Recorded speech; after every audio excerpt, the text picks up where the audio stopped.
Quantas pessoas com 10 anos de evangelho, 20 anos, 30 anos, enfim, alguns anos, mas nunca conseguiram ler a Bíblia inteira. Leem a Bíblia, leem trechos, capítulos, de repente até um livro ou outro da Bíblia, versículos, mas a Bíblia inteira, a pessoa sempre tem um desejo, mas ela vai sempre adiando esse sonho, e quando vai ver, puxa, mais um ano passou e eu não consegui ler a Bíblia inteira. Mas isso vai acabar. Sabe por quê? Porque nós vamos te ajudar.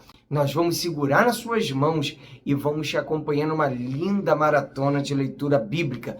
Aqui, Pastor Everton Ferreira, estamos diariamente aqui no nosso canal ajudando pessoas que querem ler a Bíblia inteira, mesmo devido à correria do dia a dia, mesmo com pouco tempo. Nós temos usado esta Bíblia, que é a Bíblia 365 Dia e Noite da SBB, e ela tem um plano, e esse plano se consiste em nós lermos trechos da Bíblia, e esses trechos vão se completar numa leitura inteira da Palavra de Deus. É bacana essa leitura, porque ela vai se renovando. Você lê um livro da Bíblia, para ele num determinado trecho, e vai para outro, e assim por diante, e a leitura vai se renovando. Se aquele trecho primeiro estava uma leitura um pouco mais difícil, quando você vai para um outro livro, a leitura se renova, aí você vai conseguindo avançar. Pessoal, é muito bom. Vem com a gente. Se você não é inscrito no canal, se inscreva, dá um like, se inscreva aí e compartilha para os seus contatos e grupos. Vamos à leitura de hoje. Nós vamos ler hoje Juízes 14 e 15, Salmo 76, Mateus capítulo 14, a partir do versículo 22. O dia é o 132. Juízes 14, o casamento de Sansão. Sansão foi a Tina, onde viu uma das filhas dos filisteus. Voltou para casa e disse ao seu pai e à sua mãe: vi uma mulher em Tina, das filhas dos filisteus, e agora gostaria que a buscassem para ser a minha esposa.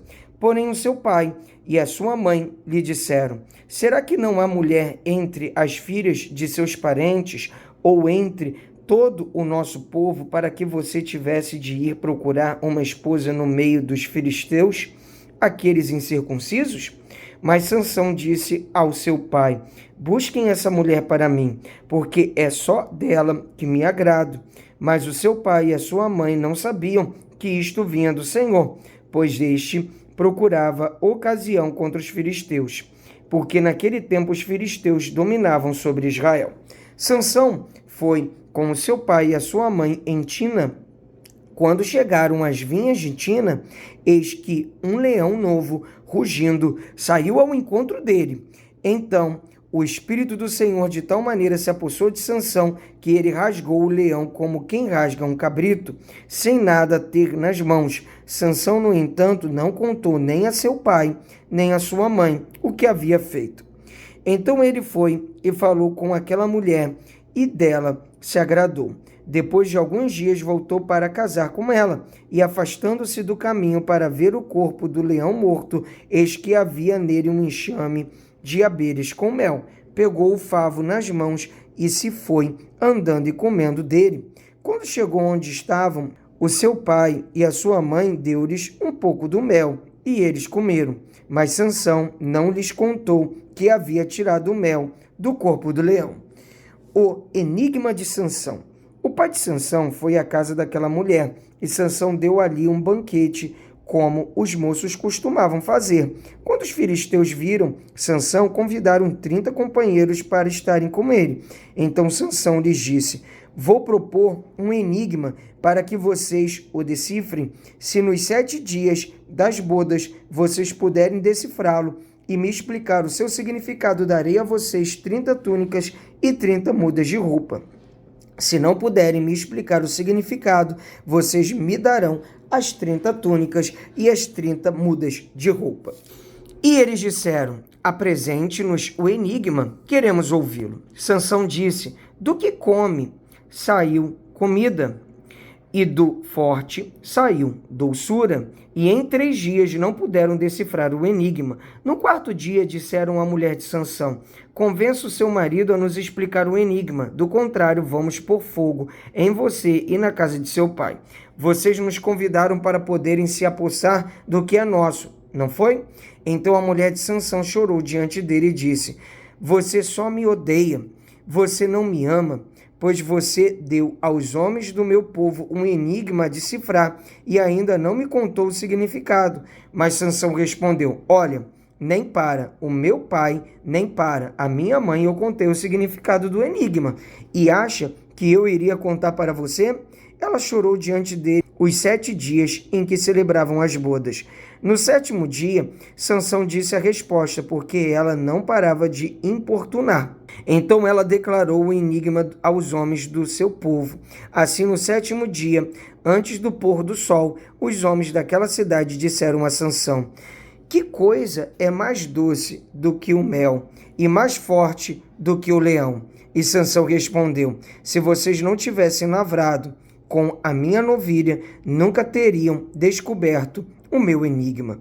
Então o Espírito do Senhor de tal maneira se apossou de Sansão, que ele desceu até Asquelon, matou 30 homens daquela cidade, pegou as roupas deles e as deu aos que decifraram o enigma. Porém Sansão ficou irado e voltou para a casa do seu pai. Quanto à mulher de Sansão, foi dada em casamento ao homem que tinha sido o seu amigo de honra.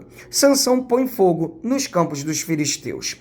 Passado algum tempo, nos dias da colheita do trigo, Sansão, levando um cabrito, foi visitar a sua mulher e dizia: vou entrar no quarto da minha mulher. Porém o pai dela não o deixou entrar. Ele disse: eu realmente pensei que você tinha muito ódio por ela e por isso a dei ao seu companheiro. Mas você não concorda que a irmã mais nova é mais bonita do que ela? Fique com ela em lugar da outra. Mas Sansão disse: desta vez sou inocente para com os filisteus, quando lhes fizer algum mal. Amarrou as raposas 2 a 2 pela cauda e prendeu uma tocha em cada par. Pôs fogo nas tochas e largou as raposas nas plantações dos filisteus. Assim incendiou tanto os feixes como o cereal, que ainda estava por ser colhido, além das vinhas e dos olivais. Os filisteus perguntaram: quem fez isso? Responderam: Sansão, o genro do Timnita, porque o sogro lhe tirou a mulher e a deu ao amigo dele. Então os filisteus foram e queimaram a mulher e o pai dela. E Sansão disse a eles: se é assim que vocês fazem, não desistirei enquanto não me vingar. E ele os atacou com fúria, matando muitos deles. Depois desceu e habitou numa caverna da rocha de Etã. Os homens de Judá amarraram Sansão.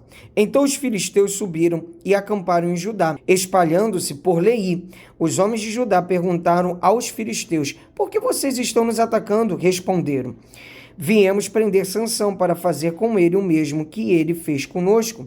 Então 3.000 homens de Judá foram até a caverna da rocha de Etã e disseram a Sansão: você não sabia que os filisteus dominam sobre nós? Por que então você nos fez isto?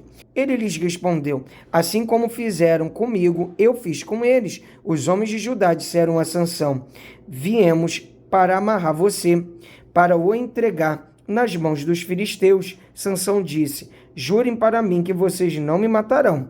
Eles lhe disseram: não, nós somente vamos amarrar você e entregá-lo nas mãos dos filisteus, mas de maneira nenhuma vamos matar você. Então o amarraram com 2 cordas novas e o fizeram sair da caverna. Sansão mata 1.000 homens com uma queixada de jumento. Quando Sansão chegou a Leí, os filisteus foram gritando ao encontro dele, mas o Espírito do Senhor de tal maneira se apossou de Sansão, que as cordas que ele tinha nos braços se tornaram como fios de linho queimado, e as amarras que ele tinha nas mãos se soltaram. Achou uma queixada de jumento, ainda fresca, pegou na mão e com ela matou 1.000 homens, e disse: com uma queixada de jumento, um montão, outro montão, com uma queixada de jumento, matei 1.000 homens. Quando acabou de falar, jogou fora a queixada, e aquele lugar foi chamado de Ramate-Leí. Sentindo muita sede, Sansão clamou ao Senhor e disse: por meio de teu servo, deste esta grande salvação. Será que agora vou morrer de sede e cair nas mãos desses incircuncisos? Então o Senhor fendeu a cavidade que estava em Leí, e dela saiu água. Sansão bebeu, recobrou alento e reviveu. Por isso aquele lugar se chama em Acoré. Até o dia de hoje, Sansão julgou Israel nos dias dos filisteus durante 20 anos. Vamos ler agora Salmo 76, a majestade e o poder de Deus. Ao mestre de canto com instrumentos de cordas. Salmo de Asaf, cântico. Deus é conhecido em Judá, grande é o seu nome em Israel. Em Salém está o seu tabernáculo, e em Sião a sua morada. Ali despedaçou ele as flechas, o escudo, a espada e a batalha. Tu és ilustre e mais glorioso do que os montes eternos. Os corajosos foram despojados, jazem a dormir o seu sono, e nenhum dos valentes pode valer-se das próprias mãos. Ante a tua repreensão, ó Deus de Jacó, carros de guerra e cavalos foram lançados num sono profundo. Tu sim, tu és terrível. Se estás irado, quem pode permanecer na tua presença? Desde os céus fizeste ouvir o teu juízo, a terra tremeu e se aquietou. Quando Deus se levantou para julgar e salvar todos os humildes da terra, pois até a ira humana há de louvar-te, e da ira restante te cingirás. Façam votos ao Senhor seu Deus e tratem de cumpri-los. Todos os que o rodeiam tragam presentes àquele que deve ser temido. Ele acaba com o orgulho dos príncipes, ele é tremendo para os reis da terra. Vamos ler agora Mateus capítulo 14, a partir do versículo 22. Jesus anda sobre o mar. Logo a seguir, Jesus fez com que os discípulos entrassem no barco e fossem adiante dele para o outro lado, enquanto ele despedia as multidões. E tendo despedido as multidões, ele subiu ao monte, a fim de orar sozinho. Ao cair da tarde, lá estava ele só. Entretanto, o barco já estava longe, a uma boa distância da terra, açoitado pelas ondas, porque o vento era contrário. De madrugada, Jesus foi até onde eles estavam, andando sobre o mar. Os discípulos, porém, vendo andar sobre o mar, ficaram apavorados e disseram: é um fantasma! E tomados de medo, gritaram. Mas Jesus imediatamente lhes disse: coragem, sou eu, não tenham medo. Então Pedro disse: se é o Senhor mesmo, mande que eu vá até aí, andando sobre as águas. Jesus disse: venha. E Pedro, descendo do barco, andou sobre as águas e foi até Jesus. Reparando, porém, na força do vento, teve medo e, começando a afundar, gritou: salve-me, Senhor! E prontamente Jesus, estendendo a mão, o segurou e disse: homem de pequena fé, por que você duvidou? Subindo ambos para o barco, o vento cessou, e os que estavam no barco o adoraram, dizendo: verdadeiramente o Senhor é o Filho de Deus. Jesus cura em Genezaré. Estando já no outro lado, chegaram à terra de Genezaré. Quando as pessoas daquela terra o reconheceram, mandaram avisar em todos aqueles arredores e lhe trouxeram todos os enfermos e pediram-lhe que ao menos pudessem tocar na borda da sua roupa. E todos os que tocaram nela ficaram curados. Maravilha! Mais um dia de leitura bíblica concluída. Vamos avançando, pessoal, de passo em passo, de fé em fé. Nós vamos te ajudar nessa linda maratona de leitura bíblica. Esse ano você vai conseguir ler a Bíblia inteira, tá certo? Pastor, se eu estou chegando aqui agora, segue daqui para frente, mas não para não. E as leituras que já passaram você vai atualizando aos poucos numa playlist que nós temos aqui no nosso canal, Leitura Anual Bíblica, e tem as leituras que já passaram e você pode atualizar aos poucos, tá bom? Bem, que Deus abençoe a sua vida, te espero amanhã, um abraço, pra cima!